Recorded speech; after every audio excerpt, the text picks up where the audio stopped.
Fred Trotter is a healthcare data journalist who was the originator of the DocGraph project. DocGraph is an open data set that details how providers and hospitals work together to deliver healthcare in the US.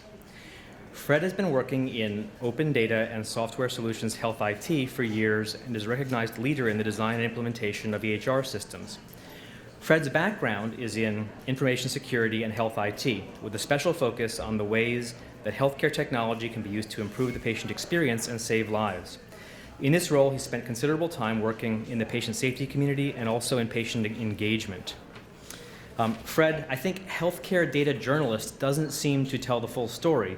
Is it more helpful to call you a healthcare data controversialist, maybe? And what Fred has done has been groundbreaking and controversial. So now here is Fred to tell us about the DocGraph project and how hacking, graphs, and open collaboration can fix medicine. And I've been working in healthcare for years, so I can prove that by showing you these kinds of images that are kind of representative of those of us who are really deeply familiar with how the healthcare system works.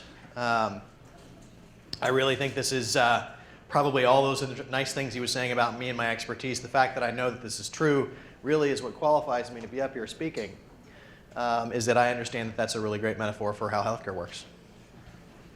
Or doesn't, depending on your perspective. So, those of you who saw me wearing a funny jacket, I'm not the only person wearing a funny jacket today. It's much easier to explain this now, so come ask any of us who are wearing a funny jacket what that means, or you can just Google walking gallery. So I wrote a book. Everyone should buy it. I can absolutely recommend it. And in fact, speaking of introductions, I think the best introduction that I could possibly give you was my favorite review on Amazon for my book, which begins, "This is not a good book, but it's the best there is." Which is, that's basically a summary of my career in health IT in a nutshell. So with that in mind, let me tell you about what DocGraph is. We've created a DocGraph journal, which is kind of a response to what we found as a successful first initial release of the DocGraph dataset. We really had no idea what we were doing, so we were like, well, let's crowdfund this, and let's see if we can get some more data together, and we'll gather it together, and it'll be interesting. We asked for $15,000, we got about 60, and that was what let us know that this was really a business model, that people wanted us to get together and for very low costs curate and maintain open data sets. So we developed a kind of concept called open source eventually, which is we release a data set, cost $100 to get access to the data set, $200, very low amounts of money, the kind of things that a student can view as another textbook, and then in 6 months it becomes open source, or in a year it becomes open source. So that business model has enabled us to make enough money from the community that we can sustain a small team to keep getting new data sets. So the first data set we released, and I at most conferences I'm the graph expert. I'm the social network expert in explaining how they work, and here I'm just the guy who got some interesting data, and everybody else in the room is the graph expert, so I won't belabor too much any of the graph stuff. But in general, it's 50 million edges between on time synchronicity of patients. So if a patient sees Dr. Smith on January 15th and then sees Dr. Jones on or before February 15th, that counts as one between Dr. Smith and Dr. Jones. I have a total of those, assuming they meet a threshold of 11 patients. And I will get into detail here because I think you guys care. In general, the threshold for protecting patient privacy for FOIA requests to CMS is 11 patients. You can get data out of CMS as long as your requests aggregate at that level, which is actually good because anything under 11 patients is noise. The other thing that has been true up until very recently is that there was an injunction against CMS releasing data that revealed physician salary. Now what that meant is that if you asked your question to CMS, the data set, in such a way that you could either get the salary directly or calculate it, you couldn't get the data. So I don't have the number of patients that move between two doctors. I have the number of patient transactions that do. So if I have a 2,000 between Dr. Smith and Dr. Jones. I don't know if that's 11 patients 2,000 times or if it's 2,000 patients. And this is one of the things where it's kind of a weakness in the data, but it's great because I got the data. And I wouldn't have gotten the data unless I made those kinds of concessions to mismodeling a certain extent to protect patient privacy, which is reasonable, and to protect provider salary, which is unreasonable. Okay, so we asked for 15. We got 60. That let us know that this was a business model and this is what we were going to be doing.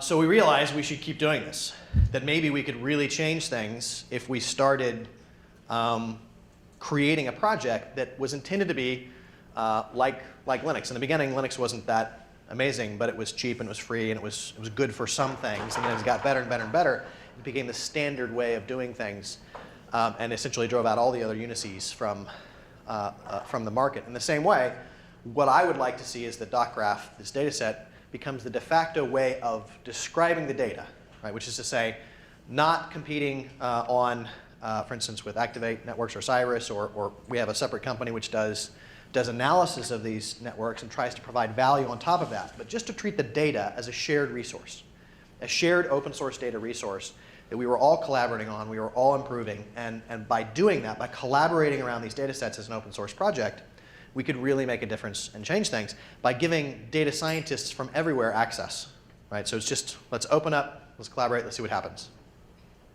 So I'd like to start talking about some of the things that we're doing with food. So this is a project that Cincinnati Children's brought to us. And they said, we've got these patients, and because we're a center of excellence as a children's hospital, people come to us with the hard cases, and many times the hard cases are kids who have two food-related conditions. So they might be, say, allergic to peanuts, and they also have irritable bowel syndrome or something like that. I'm not a clinician, so I don't know if that's actually valid, but something, right? Have these two things, and then in general, what happens is they end up having a rare disease between them. So the hospital will give you one PDF if you're allergic to peanuts. This is what you can eat. They give you another PDF printout if you're have irritable bowel disease, and between them you can't eat anything, right? It's so for the people who are the unfortunate people who are stuck in the middle of these Venn diagrams, it's really hard to do. So they want to build an app, but it's an app for only say 100 patients. And they have several cohorts of these 100 patients, but they want an open source database, food database, that they can use again and again and again to create very special focused diet apps for different communities. Well, of course, we're interested in open data. Food database sounds it's right up our alley, so we start looking into it. So as soon as we start looking into food, we realize it's a fairly controversial field. So here you can see, can everybody read that? It says, mangoes are a natural source of vitamin A. Vitamin A, 0%.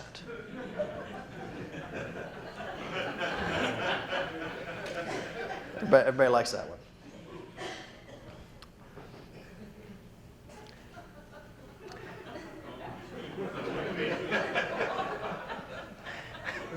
So you guys laugh, but there's actually somebody at the FDA who decided that the word wings, spelled this way, was one of the few legal ways to market this kind of product. So this is not something this company did. This is the way you market this particularly kind of aggregate food product. It's really gross. But I think it goes deeper than that, right? So as we dig into it, it's hard to read this. This was a letter sent by 2 senators.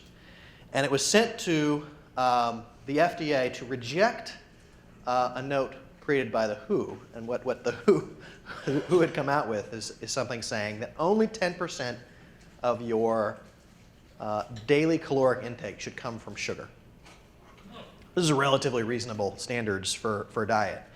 The standard that has been kind of pushed through and kind of political version of the United States is that 25% of your daily intake could be from sugar. That's what the dietary recommendations are in the United States because of things like this.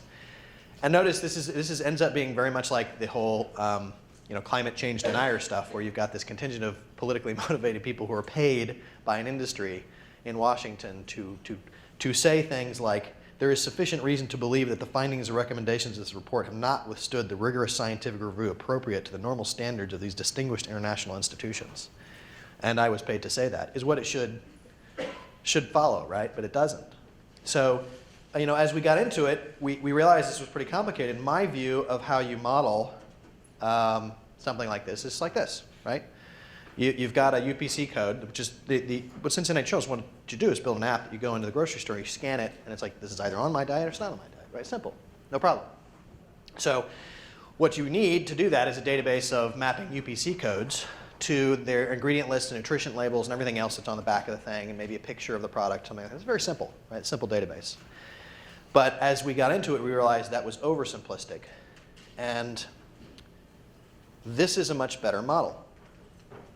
In fact, you're not allergic to peanuts. You're allergic to protein structures within peanuts. Right? One of the reasons why peanut allergies is so deadly is that in general, people develop reactions to all 4 of the protein structures inside peanuts. And protein structures, since it is on the protein level, they're similar in ways that you might not guess. So for instance, the mango protein structure in that food is similar to tree nuts. So if you're allergic to tree nuts, you probably should stay away from mangoes. Right? And so there's good open source databases, and of course these map to particular structures in the immune system too. So white cells down there. So as we got into it, we realized that this was a very, very complicated social graph. And it includes this one, right? This is where our food comes from. Let me just pull back a little bit. So as we model this, we realize that you have restaurants, you have cooks. The cooks have either been trained on how to prepare foods for people with severe allergies, or they haven't. You have companies that have procedures. The procedures are followed in particular locations. On Twitter, you have a community of people who have kids with food allergies or have food allergies themselves that are essentially contributing to an online sensor network about where you can safely eat or you can't. Then you have companies like, have you guys seen the, made in a facility that contains peanuts? Well, more and more companies put that on everything, because if they do, then they're not liable. But if they don't, then they could be potentially liable, which is problematic, because then you have the allergy community is like, well, this particular bar from Hershey's, despite the fact that it has that on it, is probably safe. I've tried it 6 times and it's good, right? Because it's made at a mass scale. It doesn't contain peanuts as an ingredient. It's okay. Same decision on the other direction is that you have a local manufacturer who's making kind of the little things you buy in gas stations, Mom's Great Cookies, this kind of stuff. They might not write, this was made in a facility that contains, that processes peanuts, but in fact, they do contain peanuts. So you have this really strange false positive, false negative effect. And so as we think about these kinds of problems, it's a social graph. So we need to build a very complicated graph-based model of foods, which is one of the things that we're working on right now. And then we need to overlay that with a social graph on how society is working with that really good model. So now, going back to the kinds of problems that we typically have in healthcare.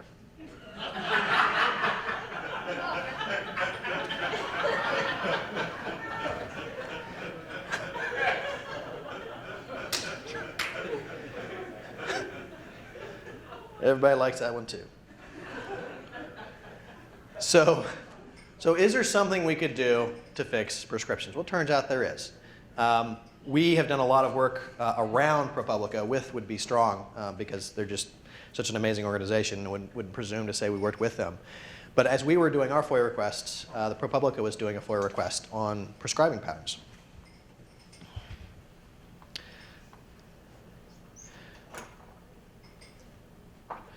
So now what we have is we're now crowdfunding. The next release is DocGraph RX, which is a 30 million edge database twice in 2 different forms showing how physicians in the United States prescribe. This is going to be a huge thing for this community and any community that's interested in modeling the healthcare system and fixing things in healthcare. Because again, Activate networks can afford to pay for really good data, right? But they're in a unique position. What we need is to have an open source, transparent community where everyone can look at this, take different data science approaches. As amazing as any one company in our space is, there's just not enough bandwidth to do all the interesting and good things that need to be done against these graphs. And so by making these things open and transparent, we don't have to think about it as a company project. We can think about it as a community project. And we have a community of people that's worrying about this. Now this 30 million edge database, the way it works, is we have an NPI link. How many people know what I mean when I say NDC11? People, wow, I mean, that's in other crowds, it's 0, so I'm impressed. Although you guys don't really feel like raising your hands in a kind of manly, me way, but I did see some hands kind of flitter a little bit. So NDC11 is the way that drugs are coded by the FDA. It's one of these old school systems where they didn't just use indexes, instead they tried to build meaning into the numbers, which is deeply unfortunate. So because of that, the first 9 digits, essentially, I'm summarizing, but the first 9 digits of NDC are essentially controlled by the federal government, issued to drug companies. And what they were supposed to do is say, for the last 2 digits, you can say, if you made aspirin and you made it in a pill form or a ground form or a tablet form, you can use those last digits to just detail the various forms that a particular substance came in, which means the first 9 digits would uniquely identify the drug. However, some drug companies decided that they were going to use those last 2 digits to differentiate between manufacturing process. So they could have a syrup, for instance, that was a stimulant and one that was a depressant, but because they were both syrups made in the same facility, they both were under the same NDC9 and distinguished only by the full 11-digit code. So that creates an interesting conundrum for people like me, because what we're trying to do with our FOIA requests is get as much information as possible, and if you decrease the aggregation level, essentially with NDC9, you get more data because you meet the threshold of protecting patient privacy far more frequently. But because you don't have NDC11, now you get this slight inaccuracy, which is estimated to be about 2 or 3%, inaccurate. So we also have another graph to the business name, which is to say the thing that is written on the front label of the product. So we have both the NDC9 and we have the business name, but between those things, you can do some very interesting analysis between the ingredients in drugs and what kinds of drugs they are, of course generics versus not generics. You can see that in the business name database. So that's what we're releasing. It's a huge release. If you go to docgraph.org, which should be the last slide, if you go to docgraph.org, DocGraph, we're crowdfunding both the food database, which we're asking people to help us scan in data, and we're also crowdfunding the DocGraph RX. If you cannot afford the $100 that it takes to get access to the DocGraph RX, you can wait, and then eventually it'll be an open source database, right? So that's generally our business model, is eventually these massive data sets become open source. I hope you guys are as excited about this as I am. This is the kind of thing where, a month ago, before we were releasing this, if you wanted this kind of data, you would have to pay a data vendor hundreds of thousands of dollars, possibly millions, to get access to this level of data about how physicians prescribe. So this is pretty huge. This is the thing about open source, right? And I'm only half joking about it's the best thing available. It's not good, but it's the best thing available. That's actually a fair estimate of my strategy on a lot of things. And the problem with food science is it's not that there's not open data in food science. There's lots. There's 16 different databases, and one database's purpose is to be good for making recipes, right? And one database is good for calculating food allergies or looking and doing analysis of which protein structures cause problems for food allergies. And then another database is good for calculating population health of nutrients. So we're trying to merge those, right? And we will do a poor job to start. The thing that we're going to not do a poor job is as we crowdsource this label scans, we're going to be very careful to make sure we get all of the information, and we're going to use some mechanical Turk type processes to get them typed in, and we'll be very, very careful to isolate that crowdsourced part of our database, which, that's a pretty simple data structure there, so that we can kind of change the data structures later. Now, one of the things that's interesting about this effort is, as I was pointing out, there should really be no fact in a food database that is not subject to allegation and defense, right? It should be like a Wikipedia process where saying, no, this is what this is, or this is what this is, and people say, well, if you download an open database, they'll say, here's what's in a banana. Well, we know that's not true. We know that if you grow it one way, or if it's different species of banana, have very different content, very different nutritional values. And so we need to have the capacity to look into the database and say, this fact that is being claimed by some food database is either true or not true, or accurate or not inaccurate, right? This is especially critical for people who have severe food allergies, because right now what's happening is that they're kind of on their own. They use these internet forums to communicate, well, this restaurant's safe, or this chef over here is good, you can go to him. And I've met some of these people, and it's amazing. I can relay a story anonymously from one of them, but there's this mother who was talking to her doctor and saying, I just feel crazy. I feel like everybody in the neighborhood thinks I'm nuts because my kid has a food allergy, and I go over to, every time there's a birthday party, I show up and watch the food being cooked, and I force people to go through courses for the teachers and all this kind of stuff, and everybody thinks I'm weird. And the doctor, looked at her and said, only when every person in your neighborhood believes that you are completely nuts, only then have you done enough for your son. And I think that's a fairly accurate description of how people in these circumstances live. It's very, very difficult. And, so these people, as they discover things, they need to be able to use and update a food database that is accurate. And so it's difficult to design data structures that are fully capable of modeling something accurately and also fully capable of supporting this kind of crowd opinion system. And we will get it wrong to start. The other thing that we want to separate out is notions of provenance, so where data comes from. We want to be able to say, we got this data from this place, and it has this level of trustworthiness. It's for this. It was designed for this, so that we're not advertising all facts as being equal in this kind of open food database. Now, this is actually something we're very interested in doing with drug databases too, eventually. But drug databases are much more complicated. The other kind of layer that we'd like to be able to overlay is to modularize and separate things out so that your opinion about the goodness of foods is independent of the facts in the database. So if you're kosher, or you have, or you're vegan, right? I was watching Simpsons, and they had a joke that was on there. It's like, I'm a 4th level vegan. I don't eat anything with a shadow. Right, so people mean different things when they say these words, and I shouldn't be embedding in the database opinions about what I think a vegan means or what I think being kosher means. And in fact, there should be multiple layers on top of the database where those kind of ideas can be structured.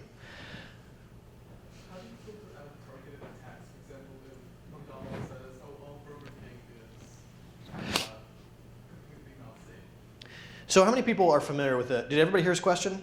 Said, how do you filter out attacks? And I think that's really amazing, because I think there's been a lot of discussion about attacking networks. And in fact, that's something that we are very concerned with. The leader in this space has been Wikipedia.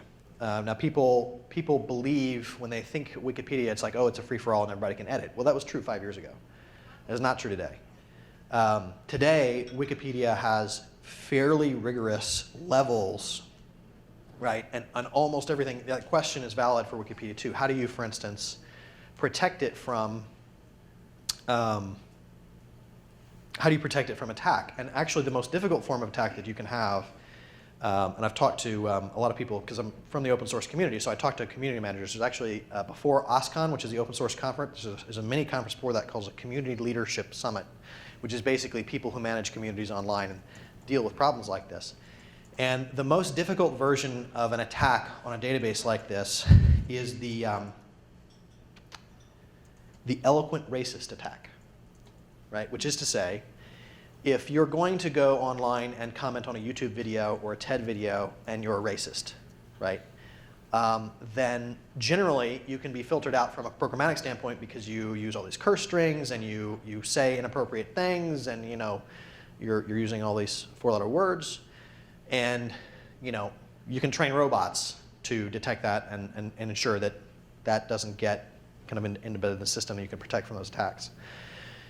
But when you're talking about someone who has a well-reasoned but wrong notion, that's much more difficult. So blanket attacks like McDonald's coming in and saying Burger King is full of crap, That's a little easier to deal with because those kinds of things are easy to detect. Obviously, this is a classic type 1, type 2 error issue, and we already know that the places where you have to be careful are the places where you have these people who have wrong opinions, but they're polite and they're, respectful, and they don't break any of the other community rules that would normally flag someone as being an attacker. It's really kind of this ironic problem that you wouldn't expect, but it is a fairly significant issue in almost all communities who have some kind of shared resource that they want to protect. And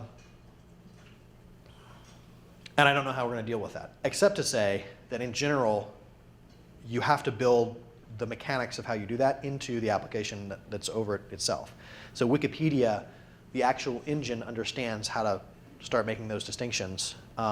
Stack Overflow, another good example of a community that has these same kind of issues.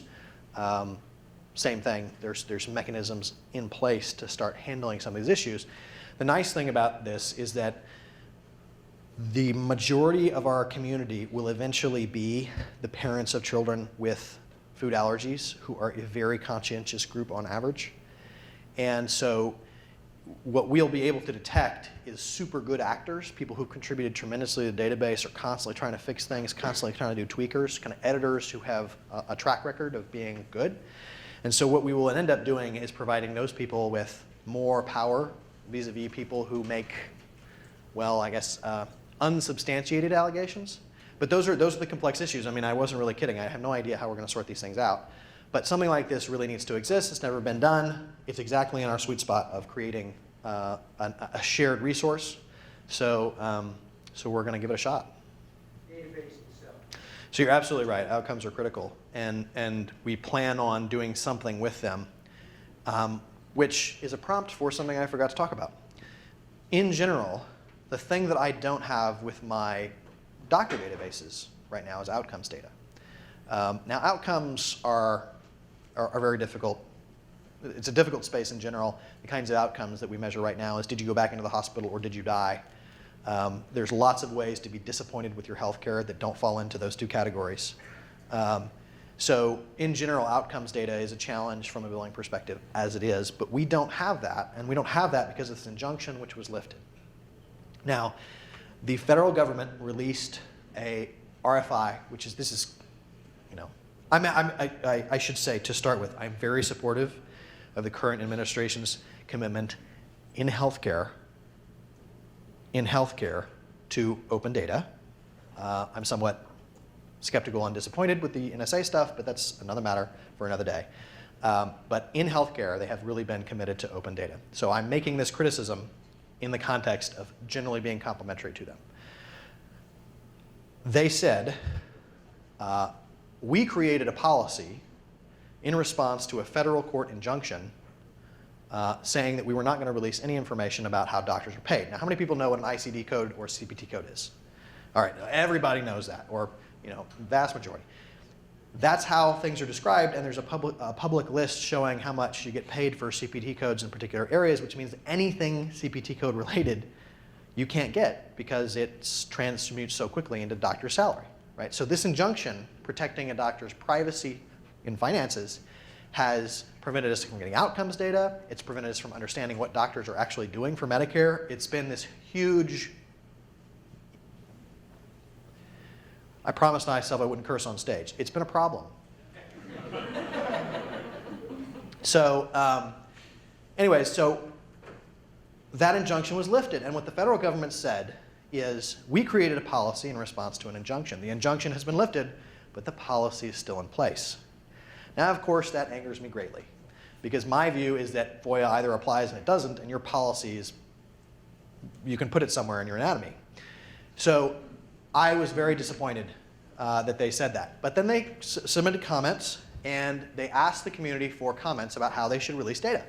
Technically speaking, CMS can release the largest treasure trove of open data ever, making all of my work insignificant and irrelevant in comparison, if they so choose to, because of the release of this injunction. So they're asking the community for comments on this, and I love the response. So me and ProPublica, and we actually wrote a comment with US News, who we work with a little bit, on some data reporting and said, in summary, you guys should be generous. You should be generous in what you release. And they also got a bunch of stuff from doctors. And interestingly, this is all going to be postponed because our wonderful government has decided to shut down. But they were about to release the comments back. So the comments, when you make comments to the government, that's public record, right? You can get those back. They didn't do that. They didn't do that because they had to redact the cursing that the doctors put in as they commented on the notion that their data should be substantively open. They had to do so much of that, essentially, that those comments, I believe, are probably not going to be released until we start the government again, which makes me very happy. Like that's great. I mean, I wrote this blog post called "Doctors versus Data," and I said there's kind of a bus leaving, so to speak, and you're either going to get on it or you're not. And if you're not willing to be a physician who kind of submits to this notion that maybe the data is in charge. Because that's the thing. I've been on many teams with doctors in healthcare, and I have never met a doctor who is not a team player.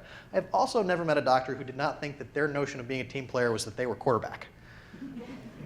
Right? That's in general my experience working directly with doctors. Now there's some exceptions actually in the room, some exceptions to that, but in general that's the pattern that I see. And when I'm coming into a group of doctors, I'm almost always saying the same kinds of things. I'm almost always saying, hey, you should be looking at this measure or that measure as far as your patient safety goes.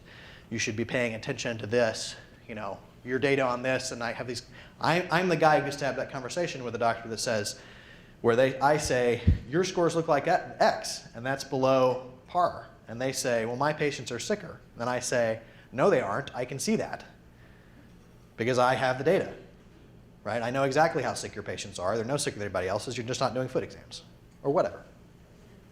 Right? So in general, there is a revolution happening in medicine. I mean, I think at this conference, it's really difficult because I think everyone here is so focused on the details of what's going on. We've got a network, and we're going to show how it attacks, and like what happens when we remove this bubble, and how do you track influence.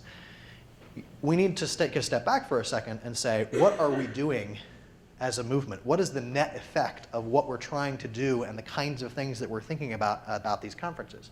And the net effect is shifting away where medicine is kind of an arbitrary science led by people who are doing the best they can but are nonetheless people, to something that is a science driven by data. That shift in all of the various forums that we are discussing in all of these rooms, at conferences like this and other conferences too, HIMSS and StrataRx and blah, blah, blah, blah, all of these tech conferences where there's a bunch of geeks in the room with a bunch of doctors trying to sort things out. Like, for instance, why are you wearing shorts when everyone else is wearing a suit? There's some very serious cultural issues that we have to overcome. But once we overcome them, we're really changing medical science. We're really changing things. Now, I hold that when we have kind of proprietary value offered in this space as we go through this process, it should be not on the layer of the data, right? It should be open data so that everybody is seeing and loosely agreeing on the same facts about what a doctor's doing or what a doctor's not doing. And then it becomes the question of Moneyball in healthcare. Whose algorithm for making teams is going to beat all the other teams? Who can make the best team of doctors? And that shift is an extraordinarily significant shift. And how many people have heard of the triple aim? Right? The triple aim, which you should all Google. You should all Google Walking Gallery and the triple aim. And frankly, me telling you that is worth the keynote. So look at Walking Gallery, look at the triple aim. This is a critical part of achieving the triple aim. Right? We have to improve the quality of healthcare as we lower the costs. We have to do both at the same time. And those kinds of goals are implied in the work that we're doing here. But again, we should really take a step back because the small details of how we do things are important, but only in the larger context of us as a group fixing healthcare as a whole. That's a great question. So the question was how many healthcare people are looking into communities. HIPAA has had this effect where it's difficult to get patients to talk to each other because of the rules. There's movements. The Society for Participatory Medicine is a great example where someone on the board of that organization there. The Society for Participatory Medicine is very exciting. The notion that patients are a community and that should be supported and encouraged by physicians is that there's like 3 or 4 serious paradigm shifts that medicine and doctors need to make. It's very, very difficult for them to think this way. One of them is your patients can help each other, right? That's a paradigm shift. My patients don't talk to my patients. What are you talking about? You want my diabetic patients to be all talking to each other about how to better manage their diabetes? Get a rope. Say things like that. The other paradigm shifts are your time is not what's valuable about you, right? My time, the way, if you guys wanted to hire me to be a consultant, I'm very expensive but worth it, for those of you who are wondering. People hire me because I'm right more often than other people. Right? They don't pay me because I spend 4 hours with them. They don't care how much time I take. They want me to be right more than other people are right. That's my value as a professional. Almost everybody in the room who's not a physician is used to being valued on some kind of scale like that. Right? Your expertise is what's valuable about you. Physicians, on the other hand, have been trained that their value is their time. So if you're saying something that's confusing to a physician, trying to explain some kind of subtle issue, you're wasting their time, and that is a cardinal sin. But it's a cardinal sin because there's a paradigm of proceduralism. Got to get more procedures done, got to get more procedures done. And that is shifting. As the payments change, that's going to happen. But there's a couple of these major paradigm shifts that are happening. I'm sorry? Oh, okay. So I think there's actually 3 or 4. So their time is what's valuable. Let's see.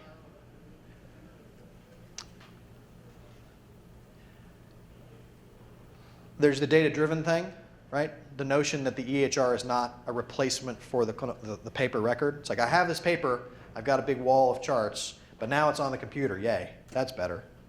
That's part of it, indeed, but really the right way to think about the EHR is that it's an operating system for a clinical process, which is to say you should be plugging in all kinds of things like data stuff, like the stuff that feeds graph-based analysis stuff into your EHR, and it should be enabling all these other processes. And in fact, it's a lot more like the computer that runs a factory, showing and making things show up at the right time and driving the whole process and being the center of a process rather than merely a better way to do paper. The classic design for people who don't know how to make an EHR is like, okay, give me all your forms, doctor, and I will turn them into an EHR record by turning those forms into forms online. Which is good. That's a first generation EHR, right? That's where Vista and Epic and all these others started 30 years ago, right? But all that does is merely accelerate a paper process, right? So mere acceleration of a paper process, people don't understand, especially physicians, one of the reasons why paper processes work in healthcare is they sometimes slow things down in important ways, right? So if you have to fill out a form and send it over to the nurse who does the requisiting, she looks at the form and goes, oh, no, we don't do that. And then she goes back and she tells you how this process happens, right? So the paper form is part of, it's basically got all of these human checks in it as they're passed around. So there's all of these implied patient safety processes in paper that people just don't even realize are there. Paper's an awfully good record-keeping system. And so when you mirror that in software, well, it's like, you go over here and, oh, okay, it's got these features on the requisition checklist. Okay, it's done, and then something gets, ordered in gross. I mean, you guys saw that episode.